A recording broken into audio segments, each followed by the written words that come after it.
itching a back. You got beaten for crying out loud. Who used heart attack? Me. Managers on a Major League Baseball team don't make decisions. Could have done without that. Credibility in this situation is worse than losing your job. Was it over when the Germans bombed Pearl Harbor? The castration of the Major League Baseball managers, we know it. Ask me about my winner. Now, we come across the fact that the Dodgers have agreed to terms with Shohei Ohtani to, the $700 million contract and everything that's set up around it, the semantics, whatever bullshit do you want to talk about. There's an understanding that there's a reason that players choose to sign with the Los Angeles Dodgers. There's another reason that you could say players are drawn to the New York Yankees. And a lot of it has to do with the mystique, the history, the fact that they're world-renowned teams. And those are important factors when it comes to the free agent process. And I'm going to explain why. The Yankees, once it's known that they're interested in a certain player, the same thing with the Dodgers. It kind of puts those two teams and their organization in a very advantageous position because players, as we go forth in the past of baseball history, are drawn to the teams for a couple different reasons. Obviously, winning when it comes to the Yankees, 27 World Series championships. The Dodgers, they're sitting there with 7 World Series championships. But the world renownedness of the two franchises make it very intriguing, but also give them an advantage over several other teams. Now, the reason that it's important to bring up is because there are other teams that just because of their mere interest, they may already be at a disadvantage. And the best example you could make is the Toronto Blue Jays and their interest in Shohei Ohtani. The San Francisco Giants, even as well known of a franchise as they've been, one of the original National League clubs, the amount of World Series championships they've won, obviously the iconic players that have played both in New York and San Francisco, there's still more that most other teams have to bring to the table.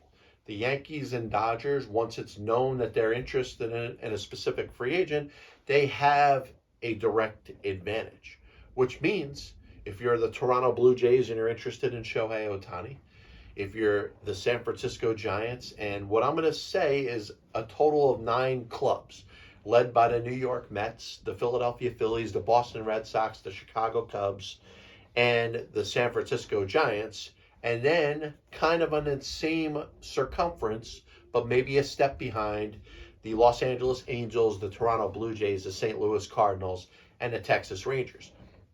Money talks.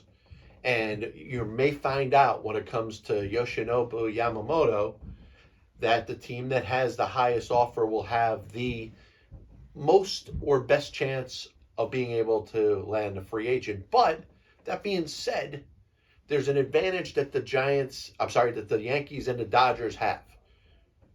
If the deals are around the same, they're going to choose the Yankees. If the deals are around the same, they're going to choose the Dodgers. For the reasons that I just mentioned. The mystique, the fact that they're world-renowned teams, and there is a superiority that exists for those two franchises and their fan base and their history that many people that are on the outside see. Like I said, if you're a fan, you're going to be biased. You don't like the Yankees, you don't like the Dodgers, whatever. You're gonna have a negative vibe towards it. But when it comes down to it, the interesting thing to think about when it comes to Yoshinobu Yamamoto is how much more does another team, a team that'll be in a second tier, the 9 teams that I just mentioned, Mets, Giants, Phillies, Cubs, Red Sox, Angels, Blue Jays, Cardinals, Rangers, how much more or how much longer of a deal or how much more guaranteed money does a team that's on the outside looking in have to be able to offer Yamamoto to be able to win the free agency sweepstakes? The Yankees may have drawn their line in the sand and may say, this is the offer we give. We cannot go much further. Maybe we're not willing to commit more of a per year or total contract value to Yamamoto than we did Garrett Cole. Maybe we're not going to mess around with Aaron Judge's franchise record $360 million contract offer. That may put the Yankees in a position where to say, hey, this is what we're going to offer. The Dodgers maybe at some point say, we're not going to go above this. If that's the case, if you're a team that's the field, because really it's the Yankees, the Dodgers, and the field. And that's going to apply for any free agent that the Yankees and the Dodgers are interested in. If they want them, they basically have the choice.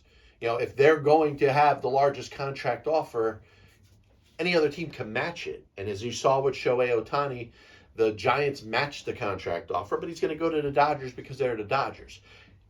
Ohtani and his agent gave the Angels a chance to match, which would have made it interesting.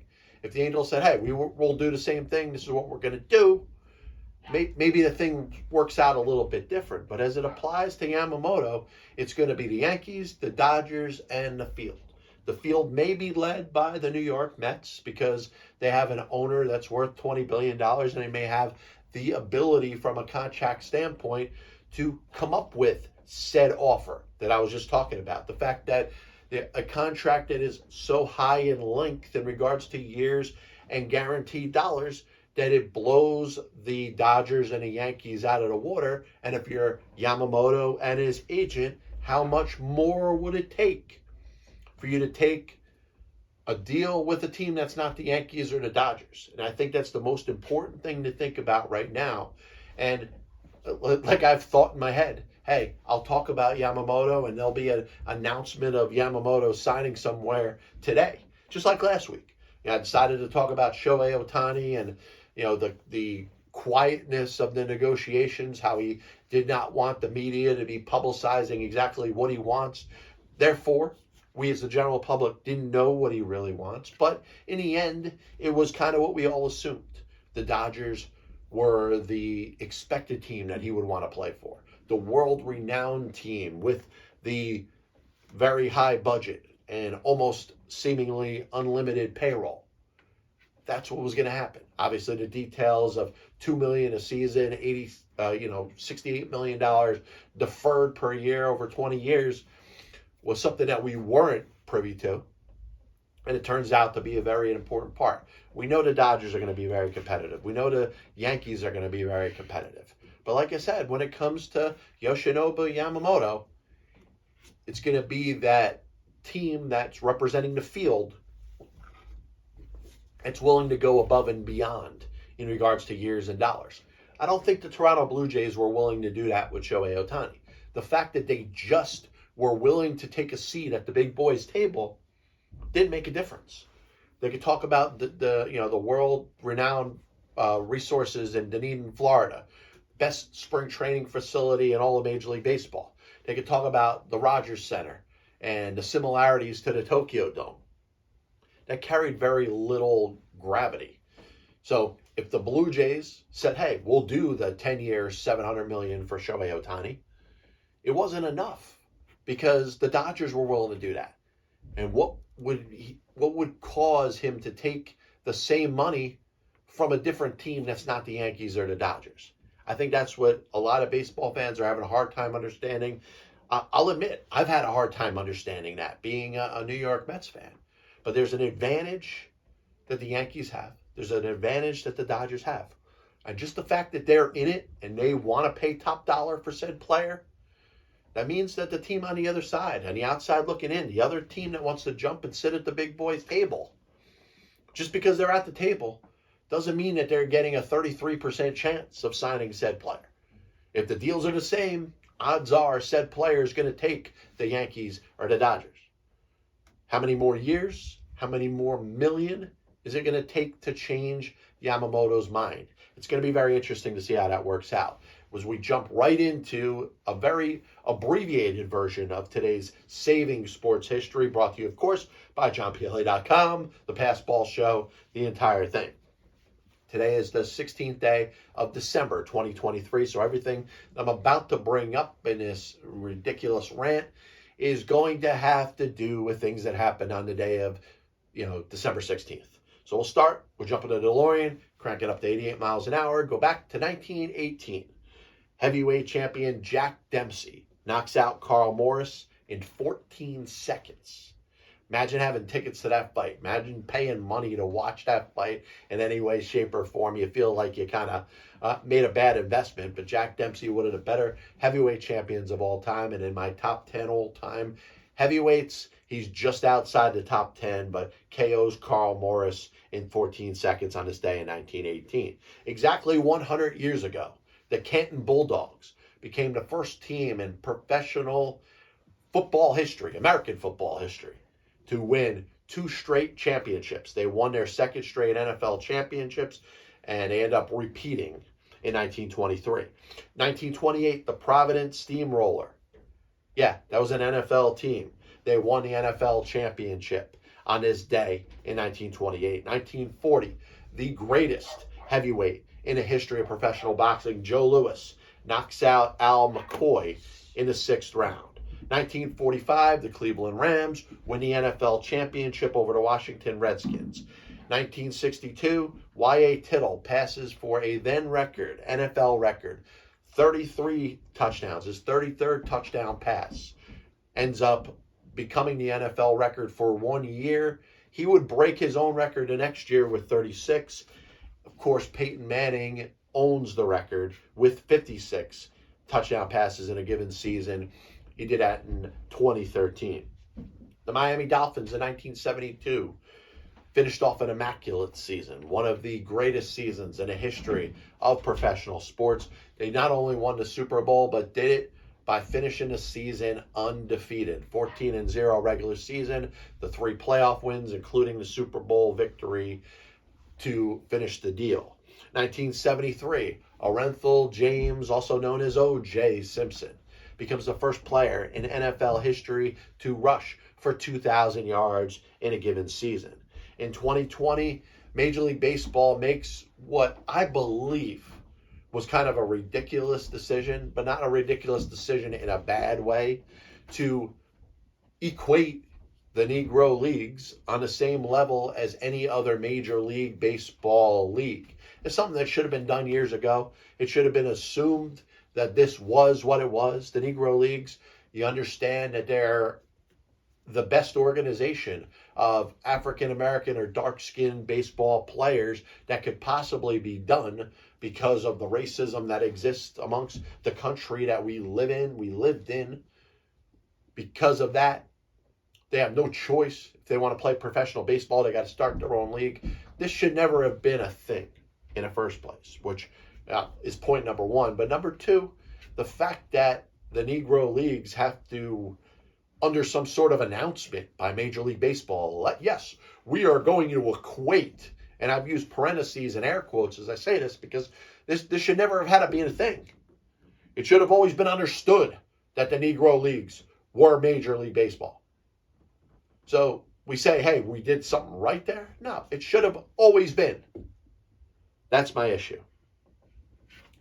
1931, former defensive back in the National Football League and longtime CBS sportscaster Tom Brookshier was born.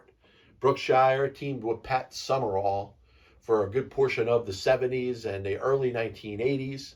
Obviously, Pat Summerall, more known for his combination with legendary football coach and announcer and video game entrepreneur John Madden. Tom Brookshier, well-known NFL broadcaster, born on this day in 1931. 1962, William with Refrigerator Perry, one of the greatest nicknames, I believe, that exist in professional sports. Defensive lineman for the Chicago Bears, the greatest defensive team in the history of the National Football League in 1985. Also ran the football occasionally to give this big dude the football, and he'd score some touchdowns on offense. Born on this day in 1962. 1940, we lost Baseball Hall of Fame outfielder sliding Billy Hamilton, one of the better outfielders and offensive position players of his time, 19th century Philadelphia Phillies. And in 2014, former heavyweight champion Ernie Terrell passed away the heavyweight champion between 1965 and 1967. This is the Passball Show, brought to you by JohnPLA.com, by St. Aloysius Church in Jackson, New Jersey, by Two Ways, One Passion Food Truck, located in Scranton, Pennsylvania. If you're interested in hearing me flap my yap mouth, you could listen to me, my podcast, The Passball Show, on Spotify, Apple Music, Amazon Music, of course, videos on YouTube. God bless you, and as always, we'll see you on the other side. I was on the Chicago Cubs roster opening day. I have many leather-bound books. My apartment smells of rich mahogany. Why don't you give it all or a majority to the team that wins the friggin' World Series? I was going to listen to that, but then I just carried on living my life. And they come out as the biggest Major League Baseball manager apologist. That'll only make someone work just hard enough not to get fired. Because hitters are going out there saying, I'm either going to hit a home run or I'm going to strike out. And if I don't get a pitch that I feel like I could drive out of the park, Not even supposed to be here today. especially prospect whores and hoarders, are going to be a little pissed off at me when I say this. I'm a dude playing a dude disguised as another dude. There are only two managers in baseball's Hall of Fame who have losing records. One of them is the iconic Connie Mack, who you could say, in spite of winning 5 World Series championships as a manager, could be in as much as a pioneer.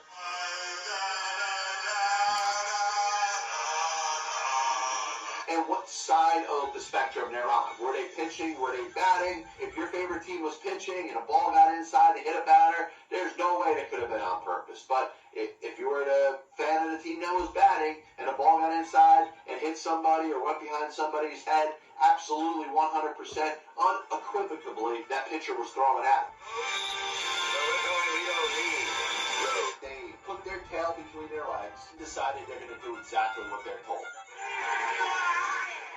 You damn well right better give him a contract extension. You damn well right better make him the manager over the next series of years. 35 years ago, I could have loaned your parents the money for an abortion.